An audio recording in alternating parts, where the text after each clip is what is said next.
Hello and welcome to the sixth episode of the tarot reading for Kim. In the last episode, we looked at what the cards had to say about the chronic lymphocytic leukemia. In this episode, we'll have a closer look at Kim's depression. I looked at the spread and I came up with 6 cards that could relate to your depression.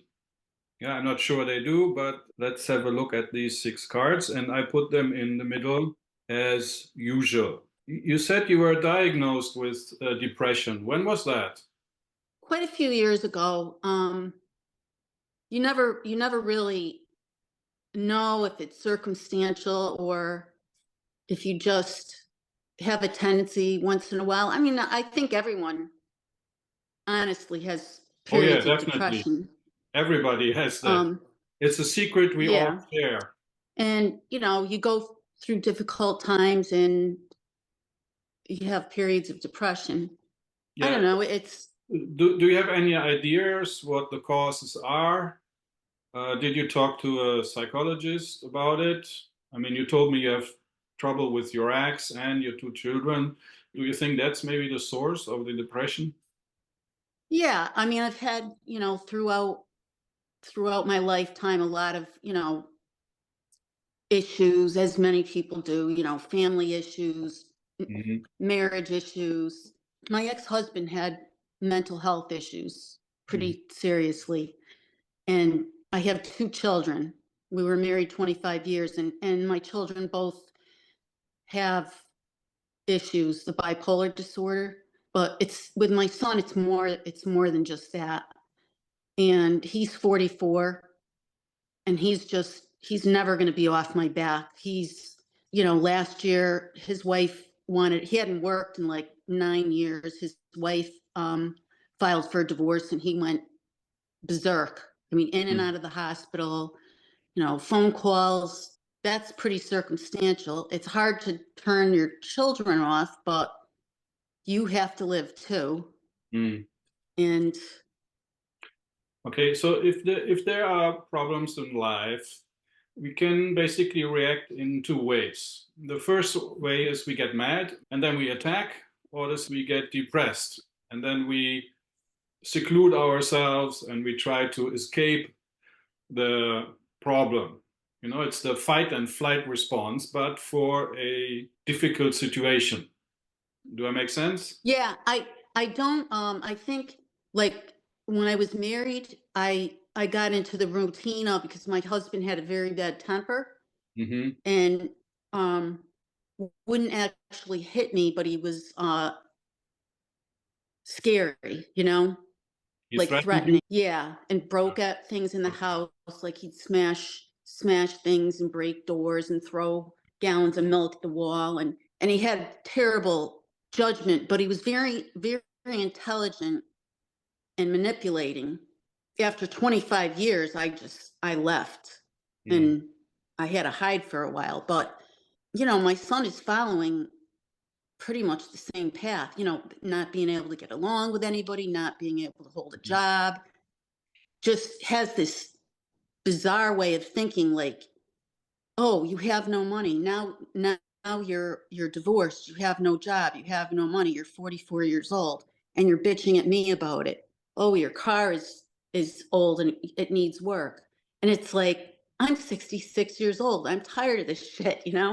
Mm. And you can never get anywhere with somebody like this. He was in the hospital again this week. Well, I married very young, too young. We Okay. we knew each other from grammar school, and I didn't realize his mother also had mental health problems. I didn't realize that until I was, had 2 children, because it kind of comes out, like we were very young. So by the time his mental illness really came out, Mm. I just shut up a lot, because you don't want to set it off. So you hold Okay. it in, and Yeah, I understand that. I actually experienced that too. I also think that Pisces are very sensitive, and I believe they rather retreat than picking a fight with someone. right. Yeah. And they don't trust their own, you doubt yourself a lot too, I think, Pisces. The nature of depression is actually very simple. It's a lack of vitality. And the lack of vitality can come from various sources. It could be physical, like DNA, that by nature your body lacks energy, which will then pull down the mind as well. Can happen for astrological reasons, yeah. So that's an affliction of the mind then, that the mind has not, the energies of the mind are somehow blocked. And the third one is, of course, experiences, traumatic experiences. So every memory the body produces traps a certain part of conscious energy, especially traumas. They trap a lot of conscious energy. And the more traumatic experiences you have, the less energy your mind has to think and feel and to do things.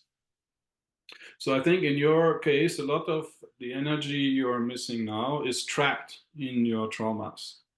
Yeah, I believe it is, even from childhood. Yeah. Yeah, but you really need this energy now to meet your challenge. So you need to work with your past traumas and memories and find ways of releasing this energy. The technique to do so is very simple. It's recapitulation, and that's basically what a psychoanalytical session does. It just brings up old memories, and then you talk about it and you recapitulate them.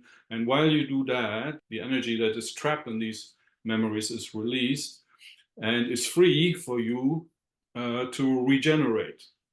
So that will be an important work that you will have to do in the coming months and couple of years. Okay? Yes. So you need to put that in your plan. And you don't necessarily need to go to a psychologist or psychiatrist. You can also do this with friends. Actually, I'm in a little group with other girls that are learning. We're practicing tarot together, like learning and practicing with each other. Mm-hmm. And two of the girls in the group are actually therapists. Mm. Everybody's got their things that they want to talk about, and we all help with the reading and analyzing. And I was thinking of maybe having therapy sessions with one of the girls I've gotten close to there. There's like 4 different women, and it's really nice. But a lot of the people that have gone through the tarot classes, well, you learn the basics, and then you kind of want to have friends that have that common interest and practice. So we get together once a month now, the group. Do you have the opportunity to talk about your past experiences? Oh, yes. Okay. That's Yeah. exactly what you Yeah, it's fun. I mean, and it's helpful, It's fun. Usually it's a bit terrifying, but it's good if you say it's fun, yeah. Well, I mean, sometimes fun, sometimes there's painful things. It depends on what you choose to, read about. But, and I mean, sometimes we do talk about serious, like family issues and whatnot. And I have brought up some of my current issues that have gone on with these girls. And it's really nice because, as I said, 2 of them are therapists. So I don't know if it was last time or our discussion before. You said that you felt an increase of energy and vitality. Is that still the case? yeah, I've been getting outside more, working in my yard, which is a very good thing for me. When I get depressed, I just don't even want to do what I like to do. That's depression.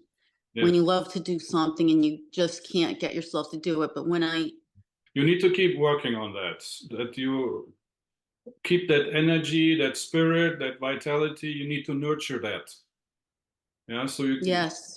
You express it more, and you will be stronger and stronger and generate more and have more energy, more vitality. You need to nurture that. Yeah, outside in nature is my I don't know how to explain it, my safe place, or where I get flow, or even like meditation when you don't even know you're doing it. I love being outdoors, working in the garden, doing my growing flowers and vegetables and whatnot. That's like the best thing for me. Okay, very good. Now I need to talk a little bit about your plan, your action plan, all the things you want to do. what's on the action plan, these are habits that you need to establish. The habits of recapitulating what you're grateful for, the habits of going out in your garden and work, the habit of being in nature. Maybe if we establish habits, these habits will save us when we don't have the energy to do these things. If every morning you do your appreciation exercise, after 1 or 2 weeks, this will become second nature and it will not require energy anymore. In fact, the body and the mind want to do it without you having to push yourself. Use the energy you have for other things. For example, to establish a new habit. Establishing habits are crucial for you, especially because you're prone to depression. I do well when I have goals. I've always liked to have a goal to work towards. Mm-hmm. Yeah. And Too, pursuing these goals, this is very good. Pursuing these goals should become a habit. And you should do it every day at the same time. There's one thing I overheard in one of our sittings. I remember you said you do binge eating at night. Yeah, sometimes I do. And that's How often is sometimes? Well, it depends. It's something like when I was a child, like maybe 5 or younger, it was a stress. I had a lot of there was a lot of arguing, should we say, in my house, and I became stressed out about it. I started like bringing snacks in the closet and hiding in the closet with it behind the clothes. And it's just kind of something I've always struggled with. It is a stress thing, It reminded me of the inauspicious page of Wands that came up in the reading about the wand cards, the spiritual cards. And it's now also in the picture on the right. And do you remember what it represents? It represents your spiritual body. Yeah, we have 4 bodies: the spiritual body, creative feeling body, intellectual body, and the physical body. So this represents your spiritual body. And I believe your spiritual body is starving. Yeah, and that's why you really feel you want to learn about wisdom, because that's how you feed your spiritual body. You feed him with wisdom, and you nurture your spiritual body also with meditation and thinking about the spiritual and thinking about your soul. Until now, your spiritual body has been starving, and that's maybe the actual root of your binging disorder. Because everything has been materialistic, struggle, fight, survival. When you intensify the nurturing of your spiritual body, your binging disorder should actually slowly disappear. There's one more little topic I want to talk about. Have you ever heard about the 7 stages of grief, the Kübler-Ross model? I have heard something like that. Can you tell me again? Yeah, okay, so it's actually the 7 stages of grief, but I believe it applies to all adverse situations in life. So the first stage is shock. I'm sure when you get your diagnosis, the first thing that happens, you were shocked. And yes. The second stage is denial. Said, no, it's not happening. They made a wrong mistake. That's like a denial phase. When you're done with denying, and you have to admit, no, I'm diagnosed with CLL. After that comes anger. And then comes the bargaining phase. So many people in your situation, they will then go to church and pray to God and say, please, if you make this sickness go away, I will do 1, 2, 3, 4, 5, 6. And after they see nothing happens, then they will become hopeless and enter into a depression phase. So you might be at the moment in the depression phase because you already accepted that you have CLL, but you don't see a way yet of really how to deal with it. There's no treatment for it. And by the way, your husband is still in the denial phase, isn't he? Yeah, it's hard for him. Now he's reading a lot about it. Remember, he said, it's not cancer yet. Yeah. So he's in the denial phase. That's probably hard for you to deal with. So while you're trying to accept what's happening to you, he's still denying it. he's been looking a lot of things up and reading a lot about it without really saying anything to me. He's been investigating. So now he's coming out with things like, you shouldn't do that, shouldn't be doing this. Okay. He's starting to realize, Okay, good. there's, So it's coming out of the denial phase. Okay. yeah, Okay, so after the depression phase comes the acceptance phase. We accept what's happening to us, and then comes the integration phase, and then we start dealing with it.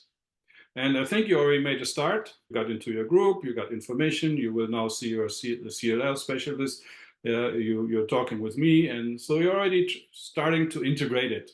The more integration work you do, the more you will lose your depression. yeah, I am accepting it. I think, Maybe you should make I a think little ritual. Make a little ritual, sit down and say, okay, I accept that this is happening with me, and now I'm dealing with it, no matter what. So now I want to go through the 6 cards that I think are relevant to your depression. And we already talked about the inauspicious Page of Wands, which indicates that your spiritual body is malnourished and that you should nourish it with wisdom, understanding, and empathy, like studying Ageless Wisdom, studying about the Tree of Life, tarot cards, and meditate. Now, there are 2 cards that I'm not sure if it really means what I think, but let's give it a try. There is the Page of Pentacles and the Hermit card. It came to my mind when I looked at the Page of Pentacles, which usually indicates people from the earthy triplicity.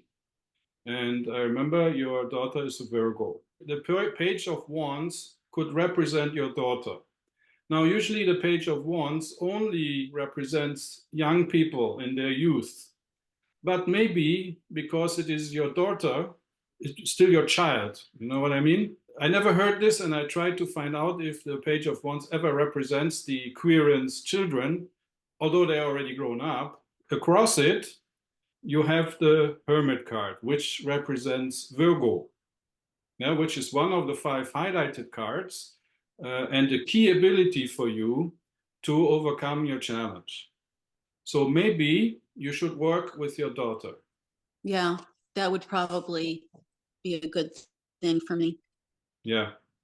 I know it's I'm challenging. also, my You've moon got a is, challenging situation with your daughter, but maybe now, because it shows up in the spread, you can find the energy to overcome your issues and maybe help each other. yeah, What do you think about that that? would be, I think it would be good. And I've been wanting to do more together. You may And, be able to nurture each other. yeah, I agree. Yeah, she's been on my mind a lot lately. Okay, good. Yeah, another homework for you. Okay. What else is there? Okay, the other 3 cards that I see there, the High Priestess, which is inauspicious, the Sun, which is inauspicious, and the Moon card, which is inauspicious. All these 3 cards indicate your depression. So the High Priestess stands for memory, and you are struggling with a lot of tough memories. Yes. So this is what this card indicates. You have a lot of traumatic memories, and you need to work on them.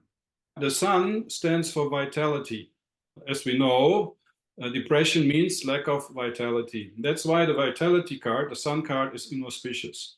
And the 3rd card that's related to this is the inauspicious Moon card, which represents your zodiac, which is in an imbalance. The imbalance of your astrological makeup, which is the triple Pisces, which leads to an imbalance and partly responsible for your CLL.